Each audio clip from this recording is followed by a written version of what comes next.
আসসালামু আলাইকুম সবাই, কেমন আছেন বন্ধুরা? টাইম টু ট্রাভেল চ্যানেলের পক্ষ থেকে আপনাদেরকে আন্তরিক অভিনন্দন জানাচ্ছি। আপনাদের সাথে আছি আমি ইব্রাহিম সুমন।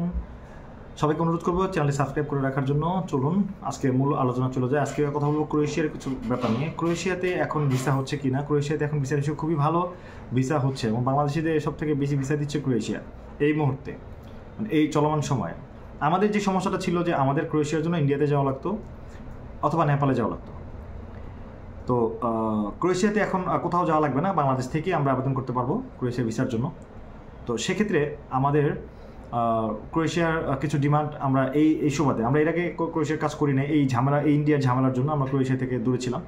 তো এখন ক্রোয়েশিয়ার জন্য আসলে কী কী প্রয়োজন হয়? ক্রোয়েশিয়ার জন্য মূলত আপনার পুলিশ ক্লিয়ারেন্সটা সবার প্রথমে দরকার। পুলিশ ক্লিয়ারেন্সটা অ্যাটেস্টেড করে তারপর আপনার ফাইলটা জমা দিতে হয়, নির্দিষ্ট সময়ের ভিতরে ফাইলটা জমা দিয়ে আর এরপর আপনি আবেদন করতে পারবেন আপনার ওয়ার্ক পারমিট পাওয়ার পরে। তো ক্রোয়েশিয়াতে আমরা কী কী নিয়ে কাজ করতেছি? ক্রোয়েশিয়াতে এই মুহূর্তে আমরা কাজ করতেছি স্কিল এবং আনস্কিল দুইটা ক্যাটাগরি নিয়ে।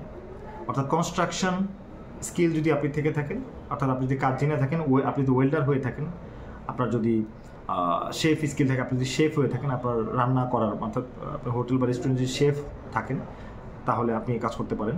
এভাবে আপনার একটা কাজ জানা আছে, একটা ভালো কাজ জানা আছে এবং যেটা ক্রোয়েশিয়াতে চাহিদা আছে, ওরকম আপনারা আবেদন করতে পারবেন চাইলে স্কিল ক্যাটাগরিতে। আনস্কিল ক্যাটাগরি হচ্ছে বিভিন্ন ফ্যাক্টরির ওয়্যারহাউসের লেবার বা জেনারেল ওয়ার্কার, সেটা কনস্ট্রাকশন হতে পারে, ওয়ার্কার হতে পারে। এটা নিয়ে আমরা কাজ করতেছি। আমরা বেশ কিছু ডিমান্ড অলরেডি আমরা হাতে পেয়েছি এবং আরও কিছু কথা চলছে, বা আমরা কাজ শুরুই করেছি মাত্র কয়েকদিন যাবত। ক্রোয়েশিয়ার ভিএফএস ঢাকাতে আসার পর থেকে আমরা আসলে এটা নিয়ে কাজ শুরু করেছি।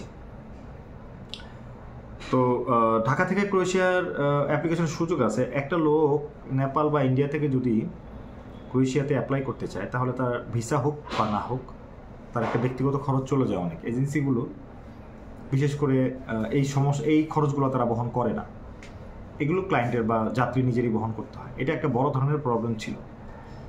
এবং যখন ভিসাটা হয় না, সেটা যে কারণেই হোক, সেটা কাগজপত্রের জন্য হোক বা সেটা আপনার যে যাত্রী আছেন তার ইন্টেনশনাল প্রবলেমের কারণেই হোক, যেভাবেই হোক, ভিসা যদি না হয় তখন এটা নিয়ে একটা বড় ধরনের ঝামেলা বা জটিলতার সৃষ্টি হয়।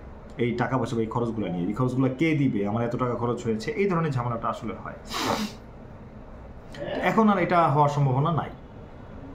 তো এই জন্য আপনারা যারা এতদিন সেনজেনে যাওয়ার জন্য ট্রাই করছেন বা সেনজেনের ভালো ভালো দেশে যাওয়ার জন্য ট্রাই করছেন, হচ্ছে না, আপনারা ক্রোয়েশিয়াতে ট্রাই করতে পারেন। ক্রোয়েশিয়াতে খুব বেশি সময় লাগে না, 4 থেকে 6 মাসের ভিতরে আপনার ক্রোয়েশিয়া সব কমপ্লিট হয়ে যাবে বলে আশা করি। আর ক্রোয়েশিয়ার খরচটা অন্যান্য সেনজেনের কান্ট্রি থেকে কম। আর ইনকামের কথা বললে অন্যান্য সেনজেনের কান্ট্রিতে যে ইনকাম, মানে আদার্স যে কান্ট্রিগুলো আছে যেমন পর্তুগাল, পোল্যান্ড, এরকমই। তো এই হচ্ছে ব্যাপার। আপনারা ক্রোয়েশিয়াতে যদি আমার কোয়েশ্চেন হচ্ছে, অনেকে কোয়েশ্চেন করে থাকেন আমরা ফাইল নিচ্ছি কিনা। হ্যাঁ, আমরা এখন ক্রোয়েশিয়ার ফাইল নিচ্ছি। আমরা Croatia, Serbia, Kosovo, Romania, Bulgaria file এখনও নিচ্ছি না। এটা জানুয়ারি থেকে নেওয়া শুরু করবো। রোমানিয়া, বুলগেরিয়া ফাইল কেউ জমা দিয়ে রাখতে পারেন, বাট আমরা মূলত এই ফাইলগুলো সাবমিট করবো জানুয়ারিতে। জানুয়ারির মাঝামাঝি সময় আমরা এগুলো সাবমিট করবো। তো এই জন্য জানুয়ারি থেকে মূলত এই ফাইলগুলো নিব। তো এই ছিল আজকের ছোট্ট আপডেট। যারা ক্রোয়েশিয়ার জন্য জমা দিতে চান, আপনারা ক্রোয়েশিয়ার জন্য প্রস্তুতি নিতে পারেন, পুলিশ ক্লিয়ারেন্সটা করে রাখতে পারেন। অবশ্যই পুলিশ ক্লিয়ারেন্সটা আগে করে রাখবেন, তারপর আপনারা ফাইল জমা দিবেন। আমাদের গ্রুপে জয়েন হয়ে থাকলে আমরা আমাদের গ্রুপে রেগুলার আপডেট দিয়ে থাকি। আপনারা আমাদের গ্রুপে জয়েন করে থাকবেন, তাহলে আমরা রেগুলার আপডেট পাবেন। আপনারা আমাদের কাজের আপডেট, আমরা কখন কী করছি, এই বিষয়গুলোতে আপনারা রেগুলার আপডেট পাবেন। তবে যারা কাজ জানেন তাদের প্রায়োরিটিটা অবশ্যই বেশি, আর যাদের বয়স একটু বেশি 25+, তারা চেষ্টা করবেন অ্যাপ্লাই করার জন্য।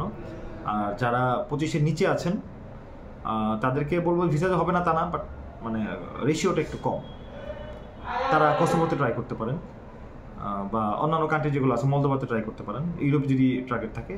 But Croatia, Serbia, Bulgaria, Romania, এই সমস্ত ক্ষেত্রে বয়সটা একটা ফ্যাক্ট। একটু ভারী বয়স হলে ভিসার রেশিওটা বেড়ে যায়, এটা আমার মনে হয় আর কি। হ্যাঁ, এখন পর্যন্ত আমরা যে কাজগুলো করেছি আমরা এই জিনিসটা দেখেছি, যাদের বয়সটা একটু বেশি তাদের ভিসার রেশিও বেশি।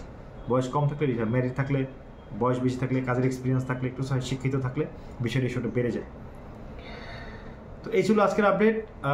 সবাই ভালো থাকবেন, চ্যানেলটি সাবস্ক্রাইব করে পাশেই থাকবেন। আপনাদের ভালোবাসা এবং সহযোগিতায় আজকে আমাদের সাবস্ক্রাইবার প্রায় 22,000 ক্রস করে 23,000-এর কাছাকাছি। আপনারা কাছে থাকলে আজকে 1-1.5 বছরে আপনাদের কাছে আছেন বলেই আমি এখনও রেগুলার ইউটিউব ভিডিও করার সাহস বা মনোবল পাই। তো এভাবেই পাশে থাকবেন, কোনো ভুল থাকলে পরামর্শ দিবেন, ধরিয়ে দিবেন এটা অ্যাপ্রিসিয়েটেড অলওয়েজ।